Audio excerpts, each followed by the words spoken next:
ಇನ್ನು ಮುಂದೆ ನಿಮ್ಮ ನೆಚ್ಚಿನ ಧಾರಾವಾಹಿಗಳ ಫುಲ್ ಎಪಿಸೋಡ್ಗಳು ಸನ್ ನೆಕ್ಸ್ಟ್ ಆಪ್ನಲ್ಲಿ ಮಾತ್ರ.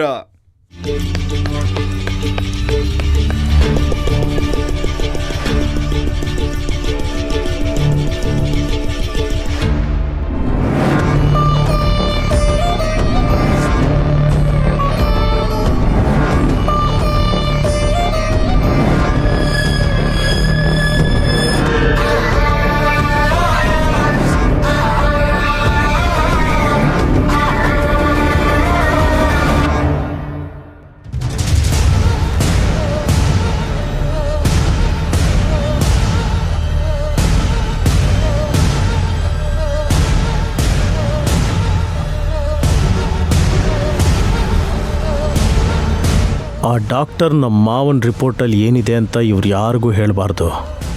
ಅದು ಚಿದಂಬರ ರಹಸ್ಯವಾಗಿಯೇ ಉಳ್ಕೋಬೇಕು.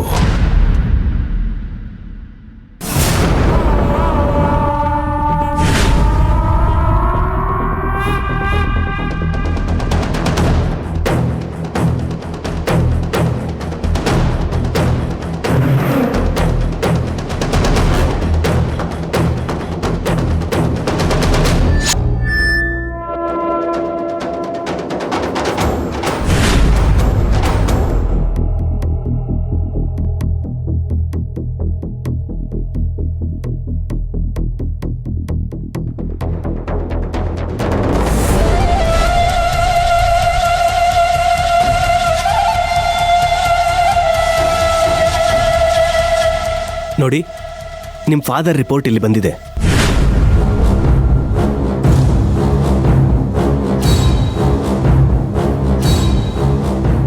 ದೇವ್ರೆ, ಏನು ಹೇಳ್ತಾರೋ ಏನೋ.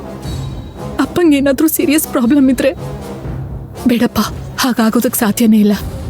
ಫೋನಲ್ಲಿ ಪಾಸಿಟಿವ್ ಆಗೇ ಹೇಳಿದಾರಲ್ಲ. ಈ ರಿಪೋರ್ಟಲ್ಲಿ ಏನಿದೆಯೋ ಏನೋ.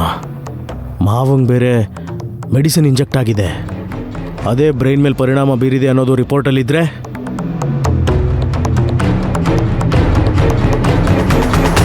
ಮಾವ ಹುಷಾರಾಗ್ತಾರೆ ಅಂತ ಇದರಲ್ಲಿದ್ರೆ ಸಾಕು. ಅವ್ರು ಬೇಗ ಹುಷಾರಾಗಿ ತೇಜುಗೆ ಎಲ್ಲ ಪ್ರಾಪರ್ಟಿ ರೈಟ್ಸ್ ಕೊಟ್ರೆ ಸಾಕು. ಈ ಡಾಕ್ಟರ್ ರಿಪೋರ್ಟ್ಸ್ ಕಂಟೆಂಟ್ನ ಡಿಸ್ಕ್ಲೋಸ್ ಮಾಡೋದ್ರೊಳಗಡೆ ಆ ಮನುಷ್ಯ ಬೇಗ ಕೆಲಸ ಮುಗಿಸಿದ್ರೆ ಸಾಕು. ನೋಡಿ ಮೇಡಮ್, ನಾನು ಈ ರಿಪೋರ್ಟ್ನ ಸ್ಟಡಿ ಮಾಡಿದ್ದೀನಿ. ಇದ್ರ ಜೊತೆಗೆ ಕೆಲವು ರಿಸರ್ಚ್ ಪೇಪರ್ ಕೂಡ ಅನಲೈಸ್ ಮಾಡಿದ್ದೀನಿ.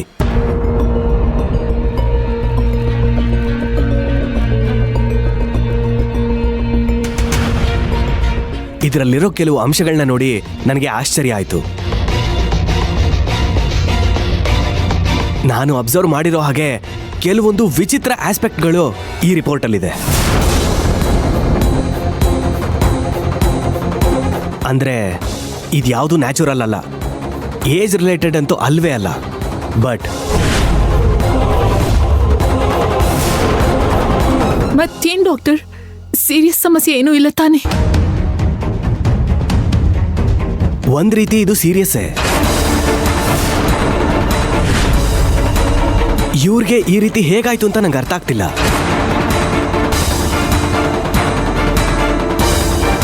ಅವ್ರಿಗೆ ಯಾವುದೇ ಥರ ಬ್ಯಾಡ್ ಹ್ಯಾಬಿಟ್ಸು ಇಲ್ಲ ಅಂತೀರಾ. ಮನೇಲಿ ಸೆಕ್ಯೂರಿಟಿ ಇದೆ,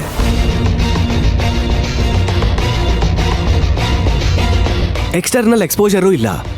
ಹಾಗಿದ್ರೂ ಅವರು ಈ ಸ್ಥಿತಿಗೆ ಹೇಗೆ ಬಂದರು ಅನ್ನೋದೇ $1 ಮಿಲಿಯನ್ ಪ್ರಶ್ನೆ.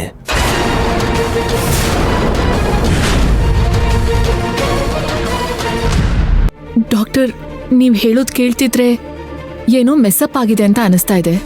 ಅದೇನು ಅಂತ ಕರೆಕ್ಟಾಗಿ ಹೇಳಿ doctor. I am really tensed. Okay, ರಿಪೋರ್ಟ್ಸಲ್ಲಿರೋ ಎಲ್ಲ ಫ್ಯಾಕ್ಟ್ಸು ನಿಮ್ಗೆ ಹೇಳ್ತೀನಿ.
ಅಯ್ಯಯ್ಯೋ ಏನೇ ಆಯ್ತು?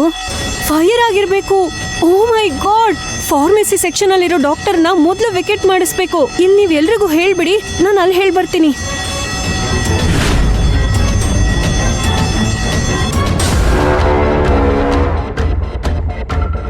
ನೋಡಿ, ಈ ರಿಪೋರ್ಟ್ ಪ್ರಕಾರ ರಾಮ್ ಸರ್ ಬಾಡಿಲಿ ಡಾಕ್ಟರ್, ಫೈರ್ ಆಗಿದೆ, ಬೇಗ ಆಚೆ ಬನ್ನಿ. ಓ ಮೈ ಗಾಡ್, ಏನ್ ಹೇಳ್ತಾ ಇದ್ದೀರಾ? ಫಾರ್ಮಸಿ ಸೆಕ್ಷನ್ ಅಲ್ಲಿ ಫೈರ್ ಆಗಿದೆ. ಅಲಾರಾಮ್ ಸೌಂಡ್ ಬೇರೆ ಕೇಳಿಸ್ತಿದೆ, ಬೇಗ ಬನ್ನಿ ಡಾಕ್ಟರ್. ಏನಿದು ಡಾಕ್ಟರ್? ಫೈರ್ ಆಗಿದೆಯಂತೆ, ಏನಿವಾಗ? ಎಸ್ ಮೇಡಮ್, ರಿಪೋರ್ಟ್ಸ್ನ ಆಮೇಲೆ ನೋಡ್ಬೋದು, ಫಸ್ಟ್ ಇಲ್ಲಿಂದ ಬನ್ನಿ.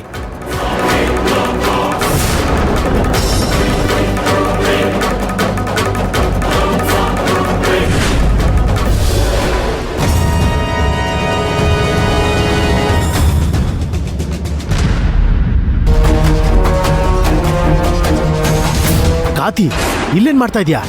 ಪ್ರಭಾ, ಅಪ್ಪನ್ ರಿಪೋರ್ಟ್ಸ್ ಬಿತ್ತಿದೆ. ಅಯ್ಯೋ ಕಾತಿ, ಇದು ಲೈಫ್ ಅಂಡ್ ಡೆತ್ ಪ್ರಶ್ನೆ. ಫೈರ್ ಯಾವಾಗ ಬೇಕಾದ್ರೂ ಸ್ಪ್ರೆಡ್ ಆಗ್ಬೋದು. ನನಗೆ ನೀನ್ ಮುಖ್ಯ ಕಾತಿ, ಬೇಗ ಬಾ ಬಾ.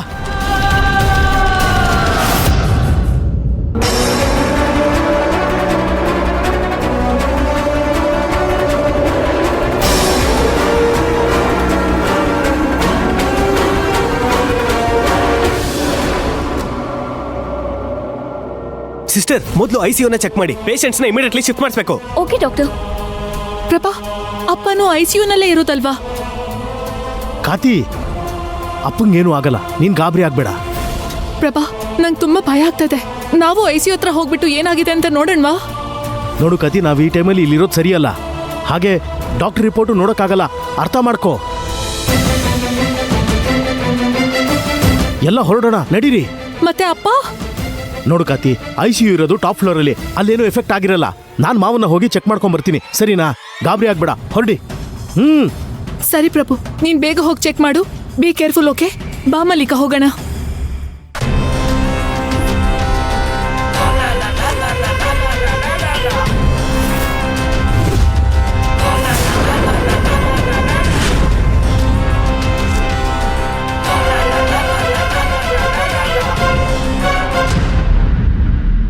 ಡಾಕ್ಟರ್ ಪ್ರಸಾದ್. ಡಾಕ್ಟರ್, ಏನೋ ಫೈರ್ ಆಗಿದೆ ಅಂತಲ್ಲ, ಅದಕ್ಕೆ ಐಸಿಯು ಚೆಕ್ ಮಾಡಕ್ ಹೋಗ್ತಾ ಇದ್ದೀನಿ. ಟೆನ್ಷನ್ ಮಾಡ್ಕೊಳ್ಬೇಡಿ, ಆ ಥರದ್ದೇನೂ ಆಗಿಲ್ಲ. ನಮ್ಮ ಫಾರ್ಮಸಿ ಸ್ಟೋರ್ ರೂಮ್ ಅಲ್ಲಿ ಒಂದು ಸಣ್ಣ ಫೈರ್ ಆಗಿದೆ, ಅದಕ್ಕೆ ಫಾಲ್ಸ್ ಅಲಾರಾಮ್ ಆಗಿದೆ ಅಷ್ಟೇ, nothing to worry. Is it? Thank god. ಯಾಕೀಗಾಯ್ತು? 1 ನಿಮಿಷದಲ್ಲಿ ಇಡೀ ಹಾಸ್ಪಿಟಲ್ ಪೂರ ಡಿಸ್ಟರ್ಬ್ ಆಗೋಯ್ತು. ಏನೋ ಸಿಸ್ಟಮ್ ಪ್ರಾಬ್ಲಮ್ ಆಗಿದೆ ಅನ್ಸುತ್ತೆ. ಚೆಕ್ ಮಾಡೋದಕ್ಕೆ ನಾನು ಟೆಕ್ನಿಷಿಯನ್ ಟೀಮ್ಗೆ ಬರೋಕ್ಕೆ ಹೇಳಿದ್ದೀನಿ. ಅವ್ರು ಬಂದು ನೋಡ್ತಾರೆ, ಬಟ್ ನಥಿಂಗ್ ಟು ವರಿ. ಗಾಬರಿ ಆಗುವಂಥದ್ದೇನೂ ಇಲ್ಲ. ನೀವು ನಿಮ್ಮ ವರ್ಕನ್ನು ರೆಸ್ಯೂಮ್ ಮಾಡ್ಬೋದು. Thank you doctor. ಯಾವುದಕ್ಕೂ ಒಂದ್ಸಲ ಐಸಿಯುನಲ್ಲಿ ಚೆಕ್ ಮಾಡಿಬಿಡಿ. ಶ್ಯೂರ್ ಡಾಕ್ಟರ್, ನಾನೀಗ ಆ ಕಡೆನೇ ಹೋಗ್ತಾ ಇದ್ದೀನಿ.